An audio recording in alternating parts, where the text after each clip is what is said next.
Hello friends, very good morning. Welcome to the Hindu editorial analysis. I am very happy to announce two new initiatives from 1st August. ఒకటి UPSC prepare అవుతున్న working professionals కోసం, రెండవది UPSC prepare అవ్వాలి అనుకుంటున్న college students కోసం. So చాలా రోజుల నుంచి ఈ రెండు సెగ్మెంట్స్లో ఉన్న వాళ్ళు సెపరేట్ ప్రోగ్రామ్స్ ఉన్నాయా అని అడుగుతూ ఉన్నారు. అందుకోసమనే వర్కింగ్ ప్రొఫెషనల్స్ కోసం exclusive live classes over weekends అంటే సాటర్డే సండే రోజులు ఎక్స్క్లూజివ్గా వాళ్ళ కోసం క్లాసెస్ కండక్ట్ చేయడం అనేది జరుగుతుంది. కొత్త బ్యాచెస్ 1st ఆగస్ట్ నుంచి ప్రారంభం అవుతాయి. Fees like our regular UPSC infinity వీళ్ళకి కూడా అన్ని యాక్సెస్లు వచ్చేస్తాయి యాజ్ టీజ్గా. Plus exclusive live weekend classes ఉంటాయి. Fees 60,000 rupees, EMI 5,000 per month pay చేసి జాయిన్ అవ్వవచ్చు. Comes with life time validity. So inaugural offer లాగా స్టాండర్డ్ ఫీ మాత్రమే పెట్టడం జరిగింది. 31st లోపు వరకు మాత్రమే ఈ ఫీ అనేది వ్యాలిడ్. సిమిలర్గా we're also launching UPSC infinity for college students. So మీ అందరికీ తెలిసిందే కాలేజ్ స్టూడెంట్స్కి టైం ఎక్కువగా ఉండదు. సో వాళ్ళు కాలేజ్కి వెళ్తూ రోజుకు ఒక 2 hours 3 hours మించి చదవలేరు. అందుకని చెప్పి ఆ 2 hours ఎఫిషియెంట్గా ఒక షెడ్యూల్ ప్రకారం యూటిలైజ్ చేసుకునేలాగా 3 years కింద సెపరేట్ చేసి ఈ ప్రోగ్రామ్ని డిజైన్ చేయడం జరిగింది. ఫస్ట్ ఇయర్లో వాళ్ళు ఆల్ బేసిక్ స్కిల్స్ నేర్చుకుంటారు. Note making, news paper reading, revision ఎట్లా చేసుకోవాలి అండ్ ఆల్ ఎన్సీఆర్టీస్ అన్నీ కూడా 6 నుంచి 12th వరకు ఇవి రికార్డెడ్ కదా మా లైవ్ కవరేజ్ ఉంటుంది. ఫాలోడ్ బై ప్రతి చాప్టర్ అవ్వగానే క్విజ్ పెడతారు. తర్వాత ప్రతి చాప్టర్ తర్వాత కూడా there will be answer writing sessions by expert faculty members for all NCERTs. అంటే మొట్టమొదటి సంవత్సరమే మీకు కంప్లీట్గా ఫౌండేషన్ అనేది సాలిడ్గా పడిపోతుంది. అంటే సబ్జెక్ట్ ఫౌండేషనే కాదు, స్కిల్ ఫౌండేషన్ కూడా పడిపోతుంది. సో కరెంట్ అఫైర్స్ కూడా ఇంపార్టెంట్ కరెంట్ అఫైర్స్ డిస్కషన్ ఉంటుంది and there is separate focus on personality development. So దీనికోసం కూడా ఎక్స్క్లూజివ్గా క్లాసెస్ అనేవి కండక్ట్ చేయడం జరుగుతుంది. So once you develop all the skills, మీకు అవసరమైన అన్ని స్కిల్స్ వచ్చేసిన తర్వాత సెకండ్ ఇయర్లో ఎలాగో జనరల్ స్టడీస్ ఫండాస్ వచ్చేసాయి కాబట్టి సెకండ్ ఇయర్లో we will move on to optional అప్పుడే ఎందుకని చాలామంది అనుకుంటారు. But it is imperative, it is important. ముందే రెడీగా ప్రిపేర్ చేసుకొని ఉంటే, చదివి ఉంటే ఫైనల్ ఇయర్ అవ్వగానే ఫస్ట్ అటెంప్ట్లోనే మనం రాసేలా ఉండాలి. అందుకోసమనే ఆప్షనల్ అండ్ సీసాట్ని సెకండ్ ఇయర్లో మనం కవర్ చేస్తాం. థర్డ్ ఇయర్ వచ్చిన తర్వాత మీకు రెగ్యులర్ యూపీఎస్సీ ఇన్ఫినిటీకి అప్గ్రేడ్ అయిపోతారు. సో ఫుల్ టైం ప్రిపేర్ అయ్యే వాళ్ళతో పాటుగా మీరు కూడా ఫుల్ యాక్సెస్ మీకు వచ్చేస్తుంది. కంప్లీట్ సబ్జెక్ట్స్ అన్నీ కూడా లక్ష్మీకాంత్, ఆల్ ఎకానమీ అన్ని సబ్జెక్ట్స్ కూడా మీకు యాక్సెస్ వస్తుంది. సో ఇది ఫస్ట్ ఇయర్ వాళ్ళు జాయిన్ కావచ్చు, సెకండ్ ఇయర్ వాళ్ళు జాయిన్ కావచ్చు, థర్డ్ ఇయర్ వాళ్ళు జాయిన్ కావచ్చు, ఏ స్టేజ్లో పీజీ చదువుతున్న వాళ్ళు కూడా జాయిన్ అవ్వచ్చు. సో ఈ కరికులం కూడా ఫ్లెక్సిబుల్గా ఉంటుంది. ఇందులో ఓన్లీ ఫస్ట్ ఇయర్ కావాలని తర్వాత డైరెక్ట్గా థర్డ్ ఇయర్కి వెళ్తానంటే మీరు వెళ్ళొచ్చు. మీ చాయిస్ అదే, మీకు నచ్చినట్టుగా మీరు డిసైడ్ అవ్వచ్చు. సో ఫీ స్ట్రక్చర్ కూడా చాలా సింపుల్గా పెట్టాను. కేవలం 3,000 పర్ మంత్. కాలేజ్ పిల్లలకి కాలేజ్ ఫీజులతో పాటు కట్టుకోవాలి కాబట్టి 5,000 ఈఎంఐని 3,000 ఈఎంఐగా మార్చేసాం. సో ఇది 3 సంవత్సరాలు మీరు అలా కట్టాల్సి ఉంటుంది. So this is about it. ఏ మాత్రం డీటెయిల్స్ కావాలన్నా మీరు కాల్ చేయాల్సిన నెంబర్ మీ అందరికీ తెలిసిందే, 7893899553. ఈ నెంబర్కి మీరు కాల్ చేసి ఫర్దర్ వివరాలు తెలుసుకోవచ్చు. రెగ్యులర్ యూపీఎస్సీ ఇన్ఫినిటీ, మేము కాలేజ్ పిల్లలం కాదు, వర్కింగ్ ప్రొఫెషనల్స్ కాదు, మేము డైరెక్ట్గా రెడీగా యూపీఎస్సీ కోసమే ఫుల్ టైం కేటాయిస్తున్నాం అనుకునే వాళ్ళకి మన general studies and optional courses already offer చేస్తున్నాం. సో ఈ ఫీ స్ట్రక్చర్ అనేది పెరగకుండా 15th జూలై వరకు ఎక్స్టెండ్ చేయడం అనేది జరిగింది. We are extending it to 15th July. So 15th July లోపు మీరు జాయిన్ అయ్యే అవకాశం ఉంది. సో పాత ఫీజే ఇంకా కంటిన్యూ అవుతుంది. హైదరాబాద్, విశాఖపట్నంలో ఉన్న మన సెంటర్స్లో డెమో వినాలి అనుకుంటే మీకు 3 రోజుల పాటు ఫ్రీ డెమో యాక్సెస్ కూడా ఇస్తున్నాము. So you can attend our classes either in Hyderabad or in Vizag. మీకు ఎక్కడ దగ్గరైతే అక్కడికి వచ్చి మీరు ఆఫ్లైన్ కోసం అటెండ్ కావచ్చు. ఆన్లైన్ వాళ్ళకి ఆల్రెడీ మీరు యూట్యూబ్లో వీడియోస్ చూస్తూనే ఉన్నారు. అయినా సరే డెమో కావాలంటే మేడం ఒక 1 or 2 hours ఇస్తారు, యాప్ యాక్సెస్ ఇస్తారు. You can check it out. So fee structure is clearly available here. You also have EMI option on all these things.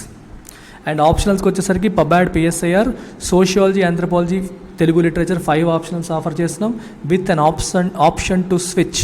ఒకవేళ మీరు ఒకదాని నుంచి ఇంకో దానికి మారాలి అన్నా మారొచ్చు, స్విచ్ అయ్యే ఆప్షన్ కూడా ఇస్తున్నాం. ఈఎంఐ ఆప్షన్ కూడా ప్రొవైడ్ చేయడం అనేది జరుగుతుంది. So you have the fee structure right in front of you. Right, recorded అయితే 25, లైవ్ అండ్ రికార్డ్ అయితే 30, మంత్కి 5,000 పే చేసి మీరు జాయిన్ అవ్వచ్చు. ఇది valid till again 15th July. And optional infinity also comes with life time validity.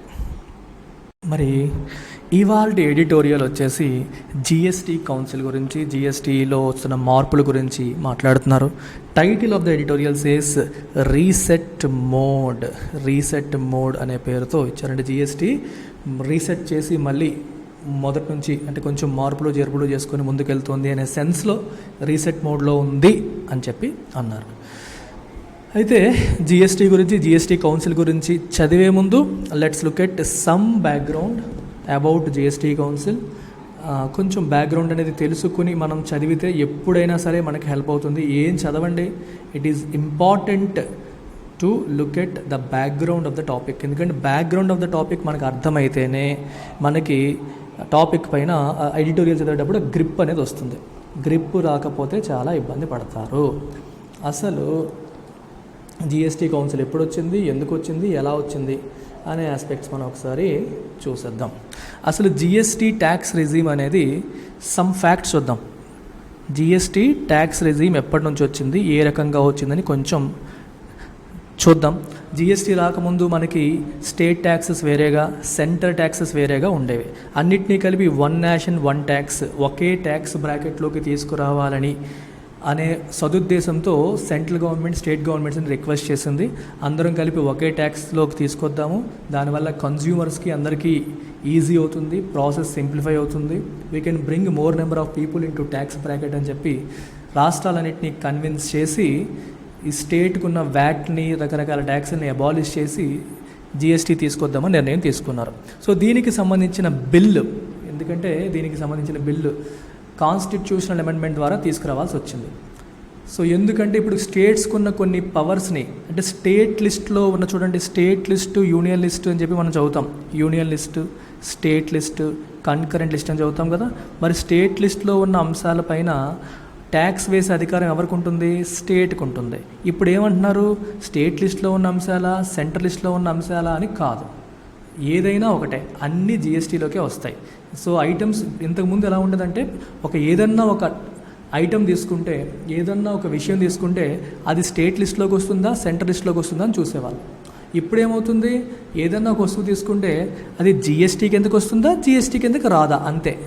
So all goods and services are now categorised into only two categories, GST, non GST. జిఎస్టీలోకి రానివని non GST. So స్టేటా union అనేది పోయి single ట్యాక్స్లోకి తెచ్చే ప్రయత్నం చేస్తున్నారు. ఎప్పుడైతే ఇది ఫెడరల్ స్ట్రక్చర్ని కొంచెం ఇంపాక్ట్ చేస్తున్నట్టే కదా, సెంటర్ స్టేట్ రిలేషన్స్ని మారుస్తున్నట్టే కదా. మరి అలాంటప్పుడు కాన్స్టిట్యూషనల్ అమెండ్మెంట్ అనేది అవసరం అవుతుంది కదా. ఎస్, అందుకోసం అని చెప్పి 122nd కాన్స్టిట్యూషనల్ అమెండ్మెంట్ బిల్లు ద్వారా 122nd కాన్స్టిట్యూషనల్ అమెండ్మెంట్ బిల్లు, నేను అంటోంది యాక్ట్ కాదు, బిల్లు.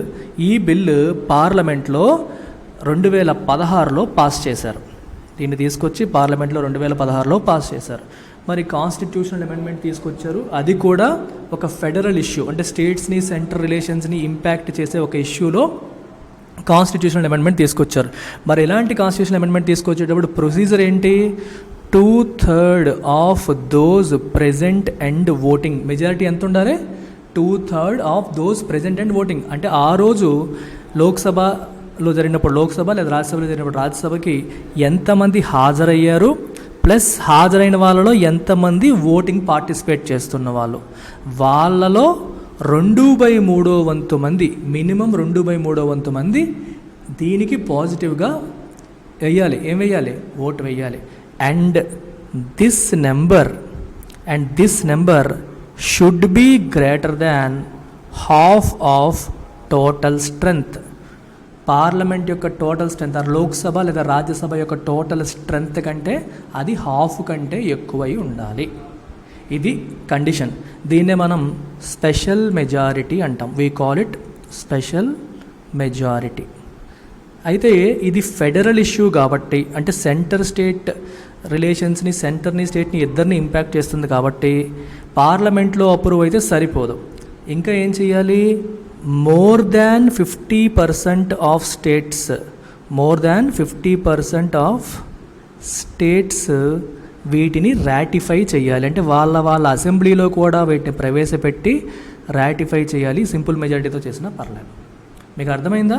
ఈ 2 కండిషన్స్ ఫుల్ఫిల్ అయితేనే ఫెడరల్ ఇష్యూస్కి సంబంధించిన కాన్స్టిట్యూషనల్ అమెండ్మెంట్ అనేది ఫోర్స్లోకి వస్తుంది. అర్థమైందా? ఈ 2 కండిషన్స్ ఫుల్ఫిల్ అయితేనే మనకి ఇట్లాంటి ఫెడరల్ ఇష్యూస్లో మనం కాన్స్టిట్యూషనల్ అమెండ్మెంట్ని తీసుకురాగలుగుతాం. ఫెడరల్ స్ట్రక్చర్ని మనం అమెండ్ చేయగలుగుతాము. చాలా చాలా చాలా important. And everything is according to article 368 of the constitution. Article 368 of the constitution. So ఈ రకంగా 2016లో ఈ బిల్ని ప్రవేశపెట్టి పార్లమెంట్లో అప్రూవల్ అయిన తరువాత 15 ఇండియన్ స్టేట్స్ వాళ్ళ రెస్పెక్టివ్ అసెంబ్లీస్లో దీన్ని రాటిఫై చేసాయి. ఈ రాటిఫికేషన్ అనేది సింపుల్ మెజారిటీలో చేసినా సరిపోతుంది. సింపుల్ మెజారిటీ అంటే more than 50% present and voting. ఆ రోజు ప్రెజెంట్ అండ్ ఓటింగ్ ఆ సభకి హాజరయ్యి ఓటింగ్లో పార్టిసిపేట్ చేసిన వాళ్ళలో మోర్ దాన్ 50% దానికి అనుకూలంగా ఓటు వేస్తే సరిపోతుంది. మీకు ఒక చిన్న ఎగ్జాంపుల్ చెప్తే క్లారిటీ వస్తుంది. చాలామంది ఇక్కడ కన్ఫ్యూజ్ అవుతూ ఉంటారు. ఫర్ ఎగ్జాంపుల్ లోక్సభను ఎగ్జాంపుల్గా తీసుకోండి. లోక్సభ యొక్క టోటల్ స్ట్రెంగ్త్ 540 అనుకోండి. 540. సో హాఫ్ కంటే ఎక్కువ ఉండాలి అంటే అర్థం ఏంటి? 270 + 1 అని అర్థం. 271 ఉండాలి అని అర్థం. మోర్ దాన్, మీకు ఇక్కడ ఈ ప్రతిదానికి మెన్షన్ చేస్తే మీకు ఈజీగా అర్థమైపోతుంది. More than half of total strength అంటే 271 ఉండాలి అని మీకు ఇక్కడ మీనింగ్ వచ్చేసింది. ప్రెజెంట్ అండ్ ఓటింగ్ కాన్సెప్ట్కి వచ్చేసరికి ఇప్పుడు చూడండి, ఆ రోజు హాజరైంది 540 మంది ఉన్నప్పటికీ హాజరైంది 500 మంది అనుకోండి. ఇది ప్రెజెంట్ అయింది. హాజరైన వాళ్ళలో ఓటింగ్లో పార్టిసిపేట్ చేసింది ఇంకా తక్కువ అనుకోండి. హాజరైన వాళ్ళలో ఓటింగ్లో పార్టిసిపేట్ చేసింది ఇంకా తక్కువ అనుకోండి. ఫర్ ఎగ్జాంపుల్ లెట్స్ అజ్యూమ్ మనకి 444 మంది మాత్రమే ఓటింగ్లో పార్టిసిపేట్ చేశారు అనుకోండి. మరి 2/3 ఆఫ్ ప్రెజెంట్ అండ్ ఓటింగ్ ఏమవుతుంది? లెక్క వేయండి ఒకసారి. 3 1s 3 4s 3 8s 148ఏనా? 1 4 12 8 148. So 148 into 2 అంటే which means 296. It comes to 296. 2/3 of present and voting ఏమైంది మనకి? 296 అయింది. సో మరి 296 271 కంటే ఎక్కువే కదా? ఎస్, ఎక్కువే. సో స్పెషల్ మెజారిటీ ప్రకారం మనం వెళ్ళినట్టే. సో ఈ రకంగా క్యాలిక్యులేట్ చేస్తాం. ఇది ఒకటే చేస్తే సరిపోతుందా? మళ్ళీ కాదు. ఇంకో మోర్ దాన్ 50% ఆఫ్ ద స్టేట్స్లో సింపుల్ మెజారిటీతో రాటిఫికేషన్ అనేది జరగాలి.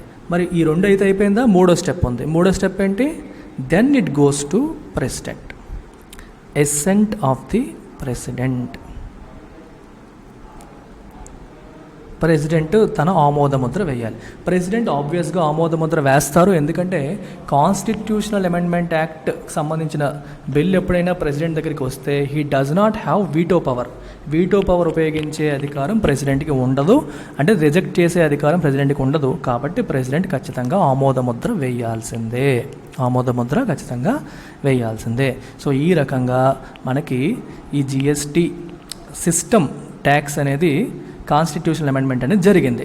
కాన్స్టిట్యూషనల్ అమెండ్మెంట్ జరిగిన తర్వాత ఏం జరిగిందంటే ఆర్టికల్ 279A1 ఈ పాయింట్ ఏం చెప్తుందంటే ప్రెసిడెంట్కి ఒక అధికారాన్ని ఇస్తుంది. ఏంటి అధికారం? జిఎస్టీ కౌన్సిల్ని సెటప్ చేసే అధికారం. జిఎస్టీ కౌన్సిల్ని సెటప్ చేయవచ్చు అని చెప్పి ఎవరు చేయొచ్చు? ప్రెసిడెంట్. సో ఈ ఆర్టికల్ని ఉపయోగించి అమెండెడ్ కాన్స్టిట్యూషన్లో మెన్షన్ చేయబడి ఆర్టికల్ని ఉపయోగించి ప్రెసిడెంట్ జిఎస్టీ కౌన్సిల్ని ఏర్పాటు చేయవచ్చు అని చెప్పారు. ఈ జిఎస్టీ కౌన్సిల్లో ఇది ఒక జాయింట్ ఫోరం. అంటే దాని అర్థం ఏంటి? సెంటర్కి సంబంధించిన వాళ్ళు ఉంటారు, స్టేట్కి సంబంధించిన వాళ్ళు కూడా ఉంటారు. మరి సెంటర్కి సంబంధించిన వాళ్ళు ఎవరు ఉంటారు? First union finance minister is the chairperson. GST council యొక్క చైర్పర్సన్ ఎవరంటే ఏం చెప్తాం? Union finance minister plus union minister of state finance అంటే సహాయ మంత్రి, ఆర్థిక శాఖ సహాయ మంత్రి కూడా సెంటర్ వైపు నుంచి ఉండడం జరుగుతుంది. అండ్ స్టేట్ వైపు నుంచి ఈచ్ స్టేట్ కెన్ నామినేట్, ప్రతి స్టేట్ కూడా నామినేట్ చేయవచ్చు. ఎవరిని? Minister in charge of finance మినిస్టర్ని లేదా ఎనీ అదర్ మినిస్టర్ని ప్రతి స్టేట్ కూడా తన మెంబర్ కింద నామినేట్ చెయ్యవచ్చు. ఓకేనా, నామినేట్ చెయ్యవచ్చు. మరి జిఎస్టీ కౌన్సిల్ యొక్క పర్పస్ ఏంటి, అసలు ఎందుకు దీన్ని ఏర్పాటు చేస్తున్నారు అంటే to make recommendations to union and స్టేట్స్కి మరియు యూనియన్కి రికమెండేషన్స్ చేయడానికి ఏ విషయంలో, on important issues related to జిఎస్టీకి సంబంధించిన ఇంపార్టెంట్ ఇష్యూస్ లైక్ ఏ వస్తువు పైన ఎంత ట్యాక్స్ వేయాలి, స్లాబ్స్, వేటిని ఎగ్జామ్ట్ చేయాలి, వేటిని ఉంచాలి, ఇలాంటివన్నీ కూడా డిసైడ్ చేయడానికి రికమెండేషన్స్ ఇమ్మని జిఎస్టీ కౌన్సిల్ యొక్క ఆబ్జెక్టివ్ అనమాట. అయితే రీసెంట్గా సుప్రీంకోర్టు జడ్జిమెంట్ వచ్చింది. సుప్రీంకోర్టు జడ్జిమెంట్ ఏం చెప్తోందంటే జిఎస్టీ కౌన్సిల్ యొక్క రికమెండేషన్స్ ఏవైతే ఉన్నాయో they are not binding on the states అని చెప్తోంది. అంటే ఖచ్చితంగా స్టేట్స్ వాటిని ఫాలో అవ్వాలి అనే రూలు లేదు, అది మ్యాండేటరీ కాదు. అయితే కూర్చొని మాట్లాడుకుంటున్నారు కాబట్టి ఫాలో అవుతారు, కానీ అది బైండింగ్ అని కాదు అని చెప్పి రీసెంట్గా సుప్రీంకోర్టు జడ్జిమెంట్ చెప్పడం జరిగింది. Very very important.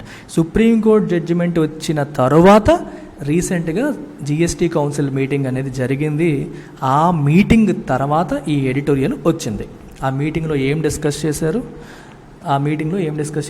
అవన్నీ ఇప్పుడు మనం చూడబోతున్నాం. జిఎస్టీస్ మెటామార్ఫసిస్ అంటే transformation into A truly good and simple tax needs more centre state dialogue. Goods and services tax కాస్త గుడ్ అండ్ సింపుల్ ట్యాక్స్ అంటే మంచిగా సింపుల్గా అందరికీ అర్థమయ్యేలాగా, అందరూ పార్టిసిపేట్ చేసేలాగా, అందరికీ మంచి చేసే ట్యాక్స్గా అది పూర్తిగా మారాలి అంటే మెటామార్ఫసిస్ అంటే సమూలమైన మార్పు, ట్రాన్స్ఫర్మేషన్ జరగాలి అంటే ఏం కావాలి? It needs more centre state dialogue.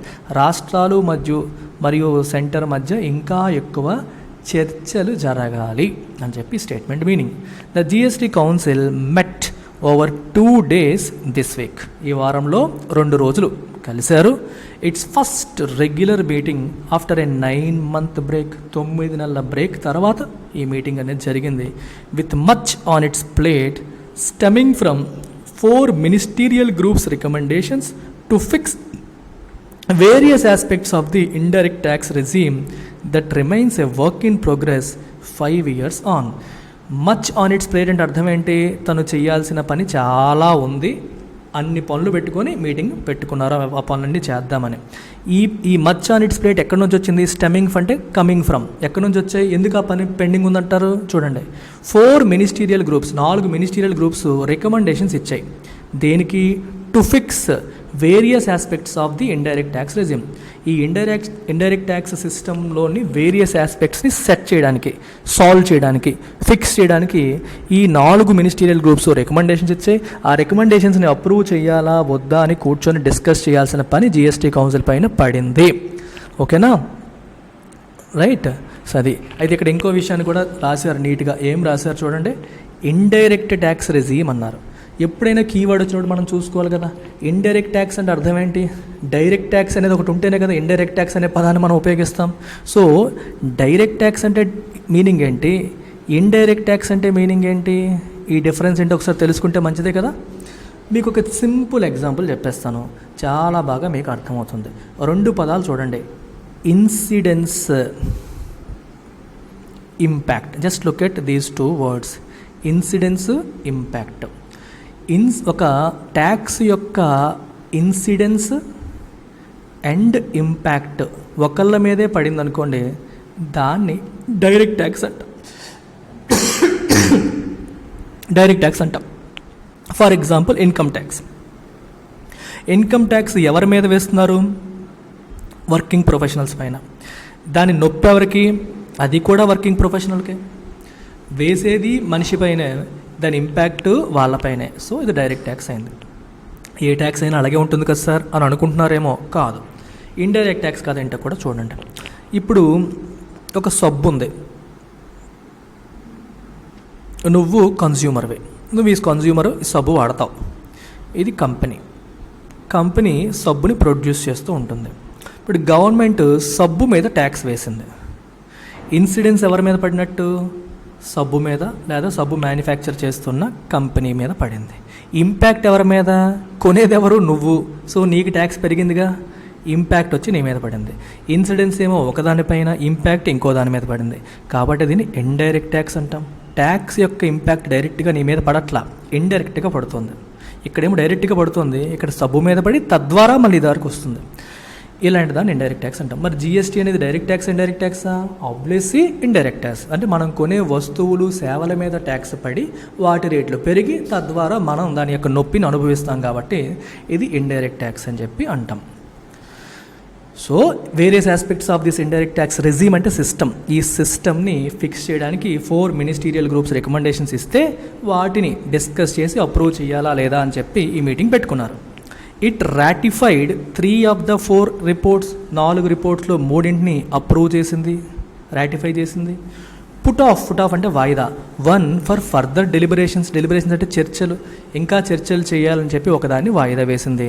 Based on concerns flagged by a state. ఒక రాష్ట్రం కొన్ని ఆందోళనని వ్యక్తపరిచింది. ఫ్లాగ్ అంటే హైలైట్ చేయడం, వ్యక్తపరిచింది. With a commitment to reassemble and resolve the impasse holistically in little over a month. So put off అంటే వాయిదా వేసి నెల రోజుల్లో మళ్ళీ కలుసుకుందాము, కలిసి హోలిస్టికల్గా అన్ని వైపుల నుండి ఆలోచించి ఈ లాక్ జామ్ లేదా ఇంపాస్ అంటే ముందుకి వెనక్కి వెళ్ళలేని పరిస్థితి. ఓకే, అందరూ ఒకటి అంటున్నారు, ఆ స్టేట్ వేరేది ఉంటుంది. సో వాటన్నిటి గురించి మళ్ళీ ఒకసారి కూర్చొని మాట్లాడుకొని దాన్ని రిజాల్వ్ చేయడానికి, దాన్ని పరిష్కరించే ప్రయత్నం చేద్దాము అని ఒక కమిట్మెంట్తో దాన్ని పుట్ ఆఫ్ చేశారు, వాయిదా వేశారు. A new ministerial panel is being tasked with figuring out the long pending constitution of an appellate tribunal for GST disputes. GSTకి సంబంధించిన తగాదాలు, డిస్ప్యూట్స్ ఏమైనా వస్తే వాటిని సాల్వ్ చేయడానికి సుప్రీంకోర్టులకు, హైకోర్టులకు పరిగెత్తకుండా సెపరేట్గా ఒక అపిల్లేట్ ట్రైబ్యునల్ పెట్టుకుందాము అనే ఒక పెండింగ్ ప్రపోజల్ అనేది ఉంది. సో ఆ విషయం గురించి మీరు కొంచెం ఫిగర్ అవుట్ చేయండి అని చెప్పి ఒక మినిస్టీరియల్ ప్యానల్ని ఏర్పాటు చేశారు టు మూవ్ అహెడ్. సో ఈ ప్యానల్ ఇచ్చిన రికమెండేషన్స్ బట్టి మళ్ళీ నెక్స్ట్ మీటింగ్లో కూర్చొని డిస్కస్ చేస్తారు.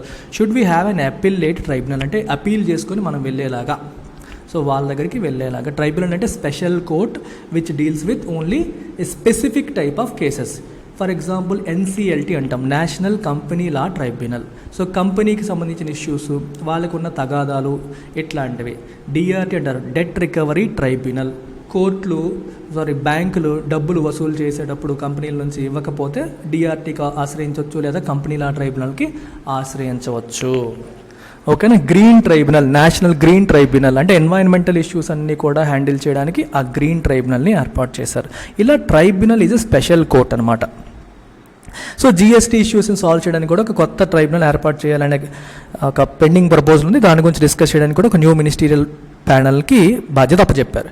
Based on the interim report of a panel to rationalise tax rates, exemption have been scrapped on several items.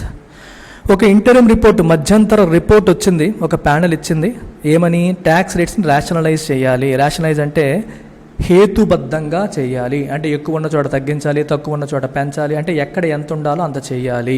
For example మీకు బెస్ట్ ఎగ్జాంపుల్ చెప్తాను, rationalization. ఈ పదం ఎక్కువగా స్కూల్ టీచర్స్కి వాడుతూ ఉంటారు మన గవర్నమెంట్ వాళ్ళు. కొన్ని స్కూల్లో అస్సలు అటెండెన్సే ఉండదు, పిల్లలే ఉండరు, చదువుకునే పిల్లలే ఉండరు, కానీ 5-6 టీచర్లు ఉంటారు. ఇంక కూర్చొని బాతాఖానీ కొట్టుకోవడం ఉండదు. సో రేషనలైజేషన్ జరిగితే ఏమవుతుంది? అక్కడ జనాలు లేనప్పుడు ఎందుకు టీచర్లు ఉండాలి? అక్కడ పోస్టులు తగ్గించేస్తారు.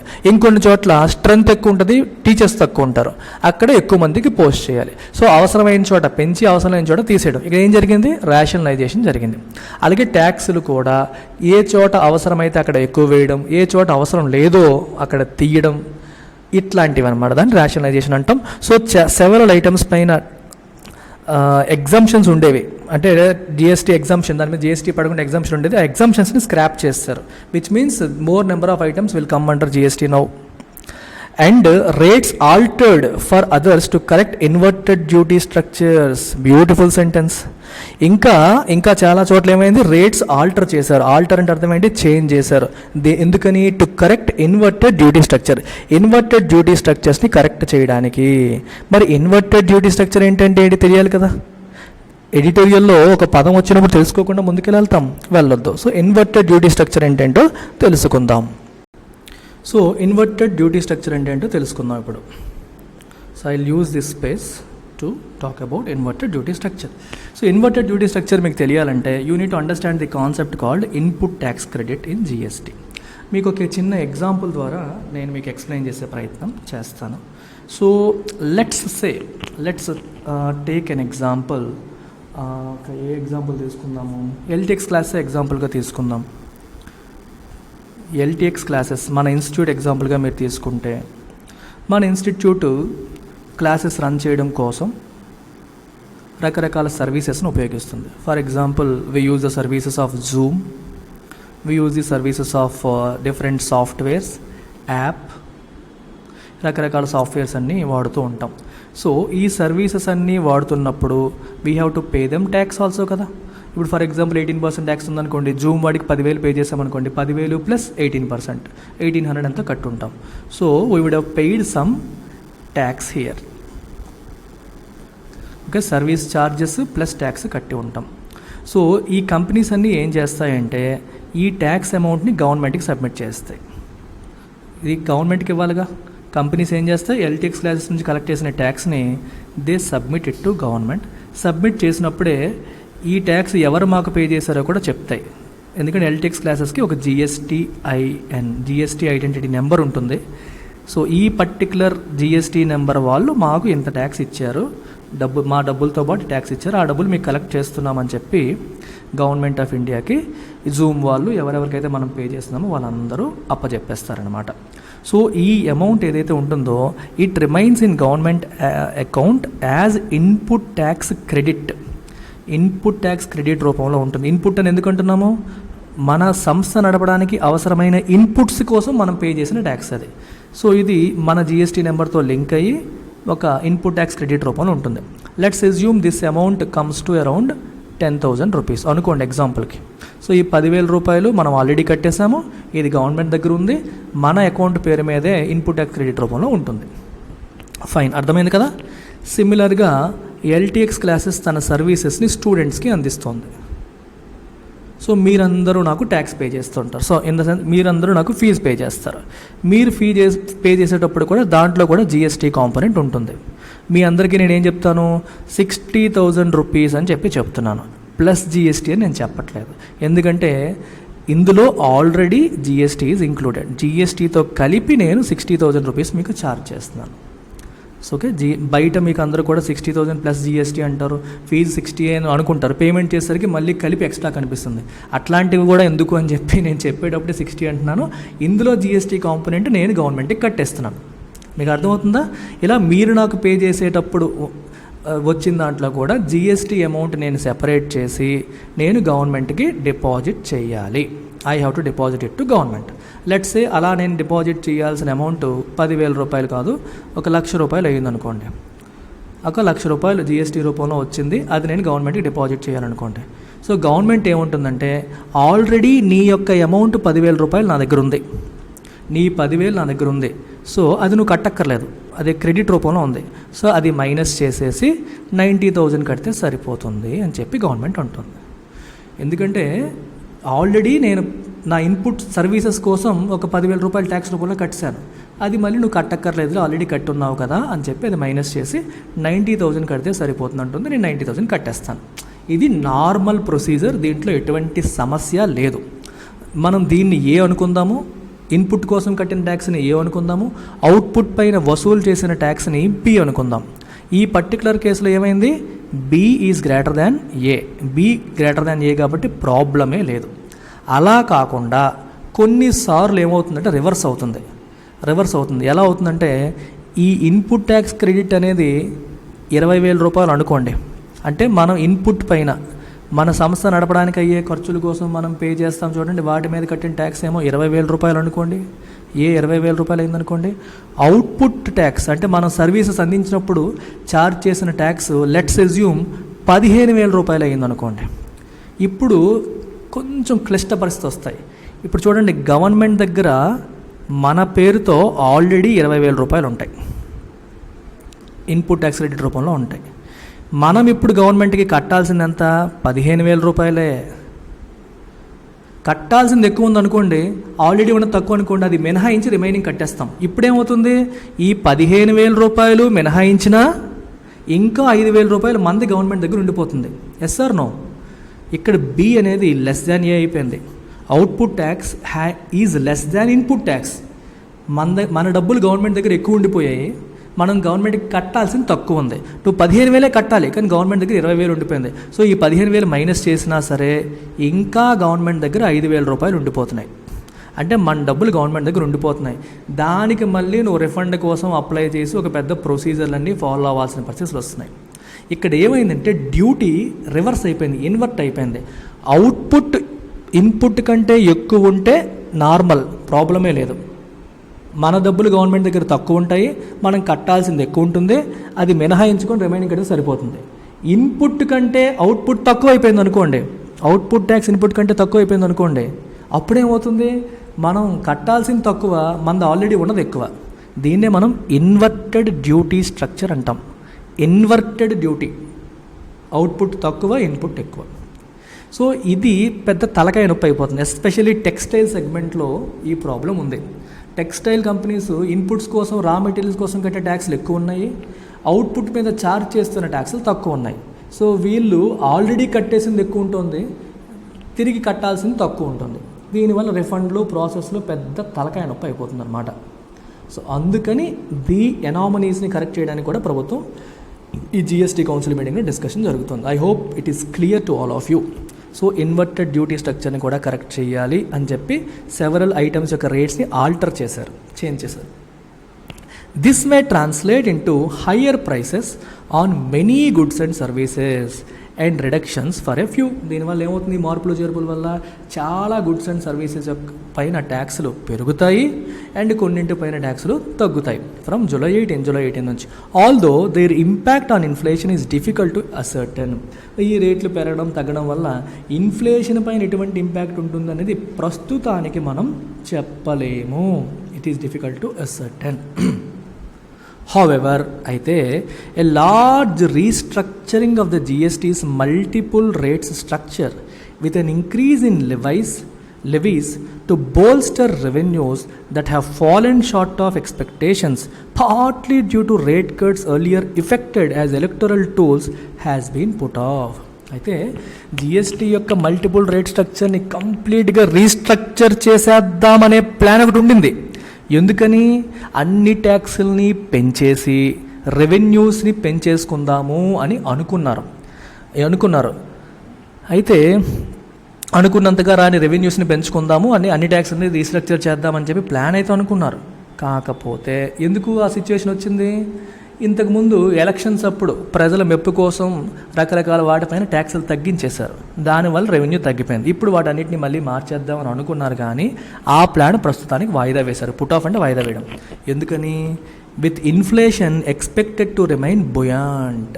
మీకు అర్థమైందా, ఇన్ఫ్లేషన్ ఆల్రెడీ ఎక్కువ ఉంది, ఇప్పుడు బుయాంట్ అంటే ఎక్కువగా ఉండడం, హైలో ఉండడం అనమాట. ఎక్స్పెక్టెడ్ టు రిమైన్ బుయాంట్, ఇంకొన్నాళ్ళ పాటు ఇన్ఫ్లేషన్ ఎక్కువగా ఉండే పరిస్థితులే ఉన్నాయి కాబట్టి that exercise may have to wait longer. ఆ ట్యాక్సులు పెంచే కార్యక్రమం, ఓవరాల్గా ట్యాక్సులు పెంచే కార్యక్రమం అనేది ఇంకొన్నాళ్ళు ఆగాల్సి ఉండొచ్చు, ఉండాల్సి రావచ్చు అని అర్థం. Apart from the fine print of the council's decisions, which include tighter norms on the horizon for registering new firms and closing of tax evasion loopholes, there is a more critical takeaway. So very important sentence. ఇక్కడ మీరు గమనించాల్సింది ఏంటి అంటే, ఒక పదాన్ని వాడారు, ఏంటది, fine print. మీరు ఏదన్నా ఒక పుస్తకం చదివేటప్పుడు, ఒక రిపోర్ట్ చదివేటప్పుడు అన్ని అక్షరాలు ఒక పర్టికులర్ ఫాంట్ సైజులో ఉంటే, 18 24 ఆ సైజులో ఉంటే, కొన్ని చిన్న చిన్న అక్షరాలతో రాస్తారు. అందుకే దాన్ని స్మాల్ ప్రింట్ లేదా ఫైన్ ప్రింట్ అంటారు. సో ఆల్ ఆస్పెక్ట్స్ అన్నీ కూడా పెద్ద పెద్దవి రాసి కొన్ని మాత్రమే కావాలని చిన్నవి రాస్తారు. దానికి 2-3 కారణాలు ఉంటాయి. అంటే వాళ్ళు అబ్స్క్యూర్ చేయడానికి, అంటే ఆ విషయం మేము చెప్పినట్టు ఉండాలి, అందరి దృష్టిలో పడకూడదు అనే యాంగిల్ కూడా ఉంటుంది. కొన్నిసార్లు అది అంత ఇంపార్టెంట్ కాదు అని చెప్పి కూడా కొన్నిటిని చిన్న చిన్న అక్షరాలతో రాస్తారు. వాటిని మనం ఫైన్ ప్రింట్ అంటాం. కౌన్సిల్ డెసిషన్ యొక్క రిపోర్ట్ని మీరు చూస్తే ఫైన్ ప్రింట్లో మనకు కొన్ని కనిపిస్తున్నాయి. ఏంటవి? Tighter norms on the horizon. On the horizon అంటే అబౌట్ టు కమ్ అని అర్థం. కొత్త కంపెనీస్ని రిజిస్టర్ చేయడానికి నార్మ్స్ అనేవి టైట్ చేస్తున్నారు. అండ్ ట్యాక్స్ ఎవేజన్, ట్యాక్స్ ఎగ్గొట్టడానికి కొన్ని లూప్ హోల్స్ ఉన్నాయి, వాటిని కూడా క్లోజ్ చేయడానికి కొన్ని ప్లాన్స్ తీసుకొస్తున్నారు. అవన్నీ కూడా ఫైన్ ప్రింట్లో ఉన్నాయి. వీటితో పాటు there is a more critical takeaway. ఈ ఫైన్ ప్రింట్తో పాటు ఇంకో ఇంపార్టెంట్ టేక్అవే ఉంది ఈ మీటింగ్ నుంచి. ఏంటది? That the deliberations were constructive and not combative. Deliberations అంటే చర్చలు, డిస్కషన్స్ ఏవైతే ఉన్నాయో రాష్ట్రాలకి మధ్య మరియు సెంటర్కి జరిగిన ఈ డిస్కషన్స్ ఏవైతే ఉన్నాయో అవి ఎలా ఉన్నాయి? They were constructive. అంటే కాంబాటివ్గా లేవు, గుద్దుకుని తిట్టుకుని ఒకరినొకరి మీద కంప్లైంట్లు ఇచ్చుకునేలా కాకుండా కన్స్ట్రక్టివ్గా, అంటే ఒకరి యొక్క విమర్శల్ని, ఒకరి యొక్క పాయింట్స్ని ఇంకొకరు పరిగణనలోకి తీసుకొని నిర్మాణాత్మకంగా ముందుకు వెళ్ళేలాగా డెలిబరేషన్స్ జరిగాయి. Especially amid the brewing trust deficit between the centre and states in the past few meetings. గత కొన్ని మీటింగ్స్లో సెంటర్కి స్టేట్స్కి మధ్యలో ట్రస్ట్ డెఫిసిట్ అనేది పెరుగుతూ వచ్చింది. సెంటర్ని స్టేట్ నమ్మట్లేదు, స్టేట్స్ని సెంటర్ నమ్మని పరిస్థితులు ఉన్నాయి. ఇలాంటి సమయాల్లో ఎమిడ్ అంటే ఇన్ ద మిడిల్ ఆఫ్, ఇలాంటి పరిస్థితుల్లో ఇలా జరగడం మంచిది. And the prolonged pause since it last met. ఎప్పుడు ఆల్మోస్ట్ 6-7 నెలలు దాటిపోయింది, కలిసి 9 months అయిపోయినట్టుంది. మొదట కలిసి చాలా గ్యాప్ వచ్చేసింది. ప్రీవియస్ మీటింగ్స్లో కూడా గొడవల్లాగా ఒకరినొకరు తిట్టుకునేలాగా ఉండేవి. అలాంటి పరిస్థితి నుంచి సో మనకి నెగిటివ్ ఎక్స్పెక్ట్ చేస్తాం, కానీ లక్కీగా కాంబాటివ్గా కాకుండా కన్స్ట్రక్టివ్గానే మీటింగ్స్ అనేవి జరిగాయి. And it boards well for the necessary next steps to make GST deliver on it's original hopes. Boards well అంటే మనకి ఆగర్స్ వెల్ అని అర్థం, అంటే మంచిది, శుభ సూచకం, రేపు పొద్దున మంచి జరుగుతోంది అనే ఫీల్ మనకి ఇస్తుంది. For the necessary next steps to make GST deliver on it's original hopes. ఒరిజినల్గా మనకి ఏ ఆశలు అయితే కల్పించిందో వాటిని డెలివర్ చేయడానికి మనకి ఇప్పుడు హోప్ కలుగుతుంది. ఎందుకంటే మీటింగ్స్లో రాష్ట్రాలు, కేంద్రము కలిసి ఒక మాట మీదకి వెళ్ళి ఒకళ్ళ మాటలను ఒకళ్ళు గౌరవించుకొని ఒకళ్ళ అభిప్రాయాన్ని ఇంకొకరు సేకరించుకొని కన్సల్టేటివ్గా ఒకరితో ఒకరు కలిసి కోఆపరేటివ్ ఫెడరలిజం అంటాం, కలిసి మాట్లాడుతూ వెళ్తే ఏదన్నా సాధించవచ్చు. లేదు అంటే ఎటు కాకుండా పోదాం. Not a single member raised the recent Supreme Court order that some states believed had upheld their rights against arbitrary imposition of the center's decision in the council. విచిత్రం ఏంటంటే జిఎస్టీ కౌన్సిల్లో సెంటర్కి 1/3 మెజారిటీ ఇచ్చేసారు. అంటే మీకు కౌన్సిల్ డెసిషన్స్ అయ్యేటప్పుడు voting చేస్తారు. ఓటింగ్లో సెంటర్ అలోన్ హ్యాజ్ 1/3 వెయిటేజ్, రాష్ట్రాలన్నీ కలిపి 2/3 వెయిటేజ్. అయితే రాష్ట్రాలన్నీ కలిపి ఎక్కువ ఉంది కదా అని మీరు అనుకోవచ్చు. ఆ రాష్ట్రాల్లో బీజేపీ పాలిత రాష్ట్రాలు కూడా ఉంటాయిగా. సో ఓవరాల్గా సెంటర్ ఏదనుకుంటుంది కౌన్సిల్ నిర్ణయంలాగా తీసుకొచ్చే అవకాశం వచ్చేస్తుంది. ఈ రకంగా రాష్ట్రాలపైన సెంటర్ తన విల్ని, తన ఒపీనియన్ని ఇంపోజ్ చేసే పరిస్థితులు అనేవి కనిపిస్తున్నాయి. ఆర్బిట్రరీ అంటే వాళ్ళకి అనిపించినట్టుగా, నచ్చినట్టుగా చేసేయడం, విత్ ఒక లాజిక్, ఆలోచన లేకుండా సెంటర్కి తనకి ఏదైతే నచ్చుతుందో అది రాష్ట్రాల యొక్క ఒపీనియన్స్ని పట్టించుకోకుండా వాళ్ళ మెజారిటీని ఉపయోగించి తోసేయడం అన్నమాట. అయితే రీసెంట్గా సుప్రీంకోర్టు జడ్జిమెంట్ ఏం చెప్పింది? జిఎస్టీ కౌన్సిల్ తీసుకునే నిర్ణయం ఏదైతే ఉందో అది బైండింగ్ కాదు, రాష్ట్రాలు యాజ్ ఇట్ ఈస్గా ఫాలో అవ్వాల్సిన అవసరం లేదు అని చెప్పి సుప్రీంకోర్టు చెప్పింది. అది ఒక పర్సువేజివ్ వాల్యూ ఉంటుంది. అంటే కౌన్సిల్లో అందరం కౌన్సిల్ అనేది కాన్స్టిట్యూషనల్ బాడీ, అందరం కూర్చొని మాట్లాడుకొని తీసుకున్న నిర్ణయాన్ని గౌరవించాలి అన్న సెన్స్తో మీరు గౌరవించవచ్చు, కానీ అది మీ పైన బైండింగ్ కాదు అని సుప్రీంకోర్టు రీసెంట్ జడ్జిమెంట్ చెప్పింది. కానీ ఆ జడ్జిమెంట్ని మీటింగ్లో లేవనెత్తి ఇష్యూ క్రియేట్ చేయడానికి ఒక్క మెంబర్ కూడా ప్రయత్నం చేయలేదు, which is a good sign. దాన్ని పట్టుకొని పెంట చేయొచ్చు, కానీ ఎవ్వరు అలా చేయలేదు, అది గుడ్ సైన్ అనమాట. అయితే ఈ ఆర్డర్ని ఈ రాష్ట్రాలన్నీ ఏమని భావించే? They believed had upheld there rights. మా హక్కుల్ని సుప్రీంకోర్టు జడ్జిమెంట్ కాపాడింది, ఎందుకంటే రాష్ట్రాలకు ప్రమేయం లేకుండా సెంటర్ నిర్ణయాలు తీసుకోవడం అనేది కరెక్ట్ కాదు అని చెప్పి ఫీల్ అయినప్పటికీ కూడా ఆ జడ్జిమెంట్ ఇక్కడ ఎవరు లేవనెత్తలేదు. More over a dozen states brought up an extra agenda item. ఒక ఎక్స్ట్రా ఎజెండా ఐటమ్ తీసుకొచ్చండి, ముందు అనుకోండి ఇంకొక ఐటమ్ తీసుకో. ఏంటది? There anxieties about the sunset of assured revenue growth from July 1st. July 1st నుంచి మనకి జిఎస్టీ కాంపెన్సేషన్ అనేది ఆగిపోతుంది. 2017లో జిఎస్టీ స్టార్ట్ చేసిన తర్వాత 5 సంవత్సరాల పాటు ఇంతకుముందు స్టేట్స్ వ్యాట్ సిస్టమ్ ఫాలో అయ్యేవి. ఇప్పుడు జిఎస్టీ వచ్చింది. జిఎస్టీ రావడం వల్ల, వ్యాట్ సిస్టమ్ తీసేయడం వల్ల వాళ్ళకు వచ్చే ఆదాయంలో వచ్చే డిఫరెన్స్ని సెంటర్ కాంపెన్సేట్ చేస్తానని చెప్పి మాట ఇచ్చింది 5 years పాటు. సో ఇప్పటికి 2022కి 5 years కంప్లీట్ అవుతున్నాయి. సో 2017 జూలై 1న జిఎస్టీ సిస్టమ్ అమల్లోకి వచ్చింది. 2022 జూలై 1కి 5 years గడిచిపోతున్నాయి. కాబట్టి మా పరిస్థితి ఇప్పుడు ఏంటి? ఇప్పుడు ఒకవేళ మాకు వచ్చే ఆదాయం ఇంతకుముందు వచ్చే ఆదాయం కంటే తగ్గిపోతే మీరు కాంపెన్సేషన్ ఇవ్వరా అని వాళ్ళ యొక్క యాంగ్జైటీస్ని ఒక 12 రాష్ట్రాలు వ్యక్తపరిచాయి. On which even ministers from BJP ruled states spoke up to seek the continuance of GST compensation for some years. ఈ GST కాంపెన్సేషన్ని ఇంకొన్నాళ్ళు కంటిన్యూ చేయమని బీజేపీకి చెందిన రాష్ట్రాల వాళ్ళు కూడా మాట్లాడారు. That states are no longer driven by party whips in this critical forum should enrich the quality of dialogue. ఇప్పుడు బీజేపీకి చెందిన రాష్ట్రాలు కూడా రాష్ట్ర ప్రయోజనాలను మాత్రమే దృష్టిలో పెట్టుకుని మాట్లాడడం, మా పార్టీ చెప్పిందని ప్రవర్తించకపోవడం అనేది క్వాలిటీ ఆఫ్ డైలాగ్ని ఏం చేస్తుంది? ఎన్రిచ్ చేస్తుంది. ఎందుకంటే ఎప్పుడైతే ప్రజలు మన రాష్ట్రం, మన ప్రజలు, మన ప్రయోజనాలు అని చెప్పి చూడాలి చెప్తే మా పార్టీ ఏం చెప్పిందో చేసేటట్టుగా ఉండకూడదు. అలా చేస్తే చర్చ అనేది అలా ప్రజాభిప్రాయాల్ని, ప్రజల యొక్క ప్రయోజనాల్ని, రాష్ట్రాల యొక్క ప్రయోజనాలను దృష్టిలో పెట్టుకుని మాట్లాడడం వల్ల క్వాలిటీ ఆఫ్ డైలాగ్ అనేది ఎన్రిచ్ అవుతుంది. అవుట్కమ్స్, రిజల్ట్స్ కూడా మంచిగా వస్తాయి అని చెప్తున్నారు. The centre heard them out. వాళ్ళు కన్సర్న్స్ వ్యక్తపరిచినప్పుడు సెంటర్ ఏం చేసింది? విన్నది, గొడవపడలా. And left the issue open. ఇష్యూని ఓపెన్గా ఉంచింది. నో అవేమీ లేదు, 5 years గడిచిపోతుంది అని అనకుండా విని ఓపెన్గా ఉంచి డిస్కస్ చేద్దాము అంది. Unlike the last council meet when its response was akin to an outright no. Last council ఎలా అయింది? దాని రెస్పాన్స్ ఎలా ఉంది? It was akin to, equivalent to and అవుట్రైట్గా నో చెప్పినట్టుగా మాట్లాడింది లాస్ట్ టైం. ఈసారి అలా కాకుండా వింటున్నాము, ఆలోచిద్దాము అన్నట్టుగా చెప్పారు. And that is the most refreshing part. రాష్ట్రాల యొక్క కన్సర్న్స్ని పక్కన పడేసేలా కాకుండా నేను విన్నాను, నేను ఉన్నాను అనే అష్యూరెన్స్ ఇవ్వడం అనేది ఒక మంచి రిఫ్రెషింగ్ థింగ్.